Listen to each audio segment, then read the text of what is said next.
오늘 전도서 7장 15절부터 끝절까지의 말씀을 통하여서 사람이 많은 꾀를 낸 것이라 라는 제목으로 강의 이어가도록 하겠습니다. 본문 15절 보겠습니다. 15절. 내 허무한 날을 사는 동안 내가 그 모든 일을 살펴보았더니 자기의 의로움에도 불구하고 멸망하는 의인이 있고 자기의 악행에도 불구하고 장수하는 악인이 있으니. 자, 본절에서 전도사가 관찰하여서 알게 된 사실, 의로운 자가 멸망하고 악한 자가 장수하는 이것을 가리켜 한마디로 표현하면 부조리라고 표현해 볼 수 있겠습니다. 자, 이는 사람들의 내면에 자리 잡은 권성징악의 사상을 전제하는 것이겠죠. 착한 일을 권하고 악한 일을 징계한다. 이것이 권선징악의 의미인데요. 콩 심은 데 콩 나고 팥 심은 데 팥이 나야 되기 때문에 선의 결과는 형통이어야 하며 악의 결과는 패망이어야 한다. 이것이 선과 악에 대한 보편적인 사람들의 생각일 것입니다. 그러나 사실 성경에서 하나님께서 말씀하시는 것은 이와는 다릅니다. 하나님께서는 악한 자들에게 벌을 내리시는 게 아니라 죄인들에게 징계를 하시는 게 아니라 은혜를 베푸시며 구원하십니다. 때문에 하나님은 우리의 두려움의 대상이 아니라 경외의 대상이 아니라 사랑의 대상이다 라고 말씀을 누차 전해드렸습니다. 아무튼 전도자는 이것을 부조리로 보았는데 이 때문에 허탄하다라고 이야기하고 있습니다. 시편 73편의 고백과 같지 않습니까? 아삽이 이런 고백을 하죠. 나는 거의 넘어질 뻔하였고 미끄러질 뻔하였습니다. 이는 내가 악인의 형통함을 보고 질투하였기 때문입니다. 네. 이런 전도자의 이야기는 현실에서 쉬이 접할 수 있는 모순과 혼돈을 지적하고 있는 것이 됩니다. 이어지는 16절과 17절에서는 전도자는 마치 15절의 부조리를 이유를 들어서 중도의 삶을 권장하는 것처럼 보입니다.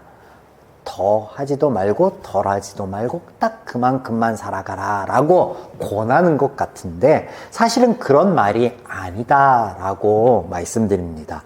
이 구절을 다른 성경의 번역본으로 보면 이해하기 쉬우니 제가 좀 읽어드리고자 합니다. 쉬운 성경 16절입니다. 지나치게 의로운 채 하지 말고 지나치게 지혜로운 채 하지 마라. 그러다가 망할 필요는 없지 않는가. 무슨 얘기예요? 의로운 척 하지 말라. 그것도 지나치게, 과하게. 사실 전도자는 양극단의 경우를 경계하고 있는 거예요. 16절은 스스로 의를 세우지 말라라는 의미인 것이겠죠. 17절. 자, 이것도 쉬운 성경으로. 지나치게 악인이 되거나 지나치게 어리석은 사람도 되지 말아라. 때가 되기도 전에 죽을 이유가 무엇인가. 여기에서는 악한 자가 되지 마라. 그것도 과하게. 악에 치우쳐서 어리석은 사람 삶을 지향하지 말라라고 이야기하고 있는 거예요. 18절 보겠습니다. 쉬운 성경으로 역시 읽어드립니다. 이와 같이 극단적인 것을 피하는 것이 좋다. 하나님을 두려워하는 마음으로 섬기는 자는 어쨌든 이 모든 것을 피할 수 있을 것이다. 상반절의 전도자의 이야기는 지속적인 관심을 기울이라라는 의미로서 자신의 현실과 또 자신과 현실이 지닌 불완전성, 이 불완전함에 대하여 이해를 전제로 지속적인 본인과 삶을 돌아보고 숙고해 보라라는 의미인 거예요. 또한 하반절에 양극단을 피할 수 있는 길로 신을 경외하라라고 권하고 있습니다. 19절 보겠습니다. 지혜가 지혜자를 성읍 가운데 있는 10명의 권력자들보다 더 능력 있게 하느니라. 19절에서 전도자는 지혜의 효용에 대해서 이야기를 하는데 참 지혜를 가진 한 사람이 10명의 권력자보다 유익하다라고 이야기하고 있습니다. 자, 여기 10명의 권력자는요, 이 고대 근동지역에서부터 이 로마 시대까지 어떤 행정 체계 중에 하나인데 이것을 그 백부장, 뭐 천부장 이렇게 이해하면 될 것 같아요. 그래서 이 한 사람을 의미하는 게 아니라 이 한 사람이 가지고 있는 권력, 그 권력을 가진 10개의 집단보다 낫다라는 그런 의미가 되는데, 여튼 그러면 여기서 낫다라고 한 참 지혜는 무엇인가? 이것은 전도자가 언급하였던 것, 앞서 언급하였던 것을 가리킨다라고 할 수 있겠죠. 스스로 돌아볼 것과 신을 경외하는 것. 우리가 삶을 바라볼 때 그 삶이 불완전하다라는 거예요. 모순이 있고 부조리가 있음을 볼 때, 또 자신을 볼 때, 그 속에 자신을 볼 때 역시 그러하다라는 거예요. 그래서 이것을 통해 신을 경외할 수밖에 없지 않느냐. 이것이 지혜다라고 얘기하고 있는 거죠. 결국 전도자는 자신이 발견한 부조리를 통해서 그 한계를 이해하지 못할 그때에 신적 영역 안에서 이것을 이해해 보려 하였다라는 사실을 발견하게 되는데, 분명 선하고 의로운 사람의 삶이 악하고 우매한 자들보다 더 나아야 되는데, 이것이 뒤바뀐 현실을 발견할 때 자신을 돌아본다면 그 이유를 찾게 될 것이고, 그를 통해서 신을 경외할 수 있을 것이다 라고 이야기하는 거예요. 이어지는 20절과 26절 사이에는 전도자가 신에 대한 경외의 한 방편으로서 두 가지를 언급하고 있는데, 그것이 무엇이냐면 인간 선의 한계, 선을 행함에 대한 한계요, 또 인간 이성에 대한 한계, 이성을 가지고 뭔가 해보고자 하는, 추구하고자 하는 것의 한계에 대해서 이야기하고 있습니다. 자, 하나씩 좀 보겠습니다. 20절. 선을 행하고 전혀 죄를 범하지 아니하는 의인은 세상에 없기 때문이로다. 이 말의 그 원어적인 의미는 사람이 이따금 선을 행할 수는 있으나 지속적으로 선을 행할 수 있는 자는 없다라는 거예요. 그래서 선의 한계에 대해서 이야기하고 있고, 이런 한계에 대한 예시가 등장하는데 이것이 21절과 22절이 되겠습니다. 또한 사람들이 하는 모든 말에 내 마음에 두지 마라. 그리하면 내 종이 너를 저주하는 것을 듣지 아니하리라. 너도 가끔은 사람을 저주하였다라는 것을 내 마음도 알지 않느냐. 사람들은 보이지 않는 곳에서 얼마든지 누군가에 대하여 악한 말을 할 수 있습니다. 전도자는 이것을 듣고 있는 사람이라면 인정할 수밖에 없다. 너도 그런 적이 있지 않느냐라는 이야기를 통해서 이 한계에 대해서 이 예를 들고 있죠.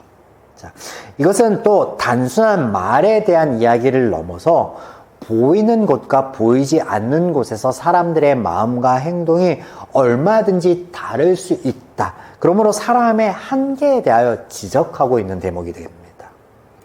23절이 쉬운 성경으로 좀 읽어드립니다.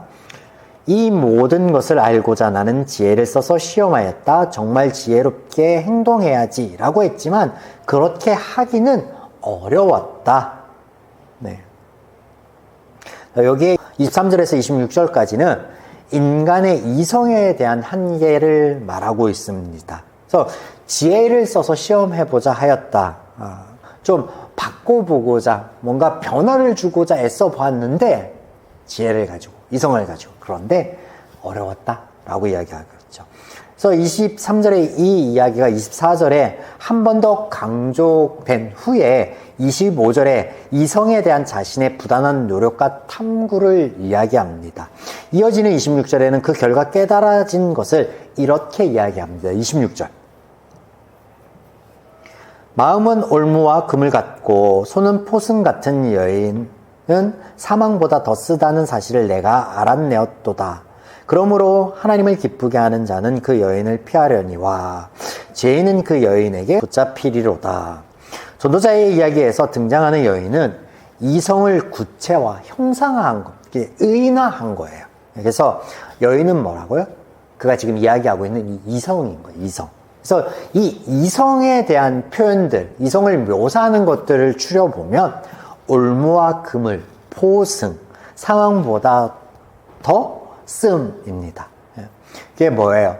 이것들이 뭐예요? 걸려 넘어지게 하는 것, 붙잡히게 하는 것, 해로운 것. 이성을 추구하는 삶이 결국 그 한계에 부딪혀서 이렇게 파멸의 자리에 떨어질 수밖에 없음을 묘사하고 있습니다. 이런 전도자의 묘사 가운데 의미심장한 말이 한 가지 이어지고 있는데, 하나님을 기쁘게 하는 자는 이것을 피할 수 있으나 죄인은 붙잡힐 것이다. 26절의 마지막 대목이 됩니다. 이성의 한계와 그 파멸의 자리에 빠지지 않기 위하여 신을 기쁘게 하는 자라고 이야기를 하고 있는데, 앞서서 이것은 전도자가 언급한 선과 이성에 대한 한계를 깨달아서 이 신적 권위, 주권, 섭리, 이것을 뭐라고요? 인정하는 것, 그것을 이야기하고 있는 거예요. 또한 이런 화자의 이야기에는 앞서 그가 이야기한 유한한 인간이 다 이해할 수도 없고 또 헤아려 애쓰지 말고 받아들여야 할 신의 주권과 섭리에 대한 그의 이해가 내포되어 있는 거예요. 오늘 그의 이야기처럼 전도자는 그의 삶 속에서 인생사에 대하여 이해해보고자 부단히 애쓰고 노력한 사람입니다. 그의 이런 노력은 그가 깨달아진 것에 대한 기술과 더불어서 권고사에 지속적으로 등장하고 있어서 우리가 지금 살펴보고 있습니다. 전도서 7장까지 이어오면서 또 이후에도 등장하고 있으니 또 보게 될 것입니다. 때문에 전도서에 등장하는 전도자의 이야기가 쉽지 않다라는 거예요. 역사 이래 가장 지혜롭다 여겨진 이가 그 수많은 사색과 고민과 또 시행착오들 속에서 깨달아진 듯 깨달아지지 않은 것들에 대한 이야기들을 하고 있기 때문에 이해하는데 쉽지 않죠. 그 말이 그 말 같고 또는 그 말이 전에 한 말과 이율배반적인 말 같고 맞지 않는 말 같고 근데 도대체 무슨 말을 하는 거야? 그럼에도 불구하고 과정에 어찌됐던 우리가 결론은 늘 동일한 것으로 볼 수 있다라는 게 그것도 은혜입니다. 그래서 그의 결론은 항상 무엇으로 등장합니까? 인생 무상과 신을 경외함, 이렇게 등장하고 있죠. 자, 함께 살펴본 내용, 우리가 지금까지 살펴본 내용을 이런 그의 결론과 함께 더불어서 정리하여 보면 이렇게 이해해 볼 수 있겠습니다. 선한 이들이 형통하지 못함을 볼 때, 또 악한 이들이 형통함을 볼 때 삶이 무상하고 허탄하다라는 이야기를 합니다. 이를 통해 전도자는 자신의 삶에 대한 이해와 스스로 돌아볼 자세를 꾸준히 이어갈 것을 권하고 있습니다. 이것이 바로 지혜의 효용이다. 참 진리를 추구하는 삶이지 않느냐라고 이야기하고 있는 거예요. 또한 인간의 선에 대한 또 이성에 대한 한계를 깨달아지게 된다면 이것을 통해서 신을 경외할 수 있을 것이다. 이 또한 지혜의 효용이지 않겠느냐라고 이야기하고 있는 거예요. 본문 27절에서 29절에는 이런 그의 사색과 노력의 끝에 다다른 한 가지의 깨달음에 대한 이야기가 있어서 우리가 끝으로 이것을 좀 살펴보겠습니다. 27절 전도자가 이르되 보라 내가 낱낱이 살펴 그 이치를 연구하여 이것을 깨달았노라. 27절의 의미는요, 한 단어로 이것이에요. 집중! 지금까지 그의 이야기를 보면요, 1인칭으로 계속 이어지고 있습니다. 그러다가 이 구절에서만 3인칭을 사용하고 있어요. 또 여기에 우리말 성경하고는 다르게, 어순이 조금 다르게 되어 있는데 원어에는 보라라는 동사로 시작되고 있어요. 자, 아무튼 이런 문장적인 특징들이 강조하는 것은 하나인데 그가 이제 깨달아진 아주 중요한 사실에 대하여 이야기하려고 하는데 집중하십시오. 집중하여 들어주시기 바랍니다. 라고 이야기하고 있는 거예요. 28절 내 마음이 계속 찾아보았으나 아직도 찾지 못한 것이 이것이라.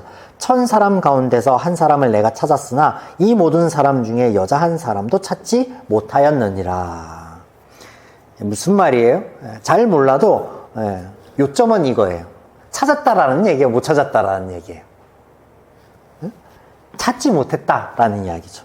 자, 우리말 성경에 아직이라고 번역되고 있지만 이 부분의 그 원어적인 의미는 뭐냐면 계속하여, 반복하여 라는 의미예요. 그래서 그가 꾸준히 탐구하고 구하였지만 찾지 못하였다라는 이야기를 하는 거예요. 또 화자의 이야기 중에 1000사람 중에 한 사람을 찾았다. 여기 한 사람은 남자를 의미하고요. 이어지는 1000사람 중에 한 명의 여자는 찾지 못하였다라는 것은요. 비교의 얘기가 아니에요. 그렇지 않고 비교가 아니라 동의어예요. 무슨 말이냐면 못 찾았다라는, 그의 끊임없는 사색과 탐구의 결과 찾지 못하였고 1000명의 사람 중에 남자 딱 한 사람을 찾은 거 못 찾았다는 얘기예요. 그리고 1000명의 사람 중에 여자를 찾지 못한 거 못 찾았다라는 얘기예요. 못 찾았다라는 거예요. 그러면 그가 찾으려고 하였던 것, 그것의 실체는 무엇일까? 이것을 우리는 감추어진 진리로 볼 수 있습니다. 전도자의 이야기는 그 이어지는 이야기들 속에 한계에 대한 언급이 지금 반복되어지고 있었거든요. 선을 추구하는 것에 대한 한계, 이성을 추구하는 것에 대한 한계, 인생사에 있는 부조리에 대한 이해를 하기 위한 이성의 한계, 이 부조리에 대한 이해 자체의 한계, 이렇게 한계 가운데 그가 신을 경외하라라고 권하고 있는 것은 이해되지 않는 모든 것들 이면에는 무한한 신의 섭리와 주권이 있다라는 것이에요. 그가 계속해서 강조하고 이야기하는 것이죠. 또한 이를 유한한 인간이 다 이해할 수 없는 진리라고 규정하고 있는 거예요. 그래서 그가 이해되지 않는 것, 신의 영역으로 두고 있는 그것이 무엇이냐면 감추어진 진리라는 거예요. 감추어진 진리. 그런데 사실 하나님은 하나님 자신과 또 진리인 하나님의 말씀을 우리에게 들려주심으로 또 누군가를 통해 전하여 주심으로 감추어 주시는 분이 아니라 드러내시는 분이에요. 그래서 잠언에서는 하나님을 지혜로 의인화해서 이 지혜가 성문에서 사람들이 많이 모이는 그 장소에서 늘 선포하고 들려주는 것으로 묘사되고 있죠. 그래서 다른데 그럼에도 불구하고 그가 한 가지 깨달은 것은 있대. 진리에 대해서 온전히 이해해 보지는 못하였지만 이런 사색, 이런 한계를 통하여서 깨달은 것 그 한 가지를 이야기하는데 29절입니다. 내가 깨달은 것은 오직 이것이라 곧 하나님은 사람을 정직하게 지으셨으나 사람이 많은 꾀들을 낸 것이라. 신이 사람을 정직하고 곧게 올곧게 만들었다라는 게, 그러나 사람들이 그 속에서 내어놓은 꾀로 인하여 휘어지고 굽어지고 이렇게 되었다. 이성에 대한 한계, 선에 대한 한계, 그리고 부조리가 가득한 세상을 만들었고 이것을 온전히 이해할 수도 또 이것을 바꿀 수도 없는 한계, 이것을 만들었다라는 거예요. 결국 진리에 다다르지 못함에 대한 이유를 이것으로 들고 있죠. 여기에서 꾀는 계략 발명으로 사람으로부터 나온 것이에요. 그래서 그가 죄적 한계하에 있었으나 그 수많은 사색과 또 그 애타는 그 노력에 한 가지 중요한 것, 깨달은 것이 있는데 진리에 가까운 한 가지를 깨달았죠. 이런 상태가, 이런 부조리가, 이런 한계가 신에게 의한 것이 아니라 사람으로부터 나온 것들로 인한 것이구나, 죄 때문이구나. 사람은 누구나 삶 가운데 고민을 하고 어려움과 아픔을 토로할 수 있습니다. 그러나 오늘 전도자처럼 많은 시간과 에너지를 쏟지는 못합니다. 그가 이미 전도자가 5장 12절에 언급하였듯 부요한 자는 그 부요함 때문에 걱정하고 근심하게 마련이지만, 노동자는 비록 배고픔이 있지만 만족하지 못하는 양식의 부족함이 있지만, 그럼에도 육신의 피곤함으로 인하여 단잠은 잔다라고 얘기했잖아요.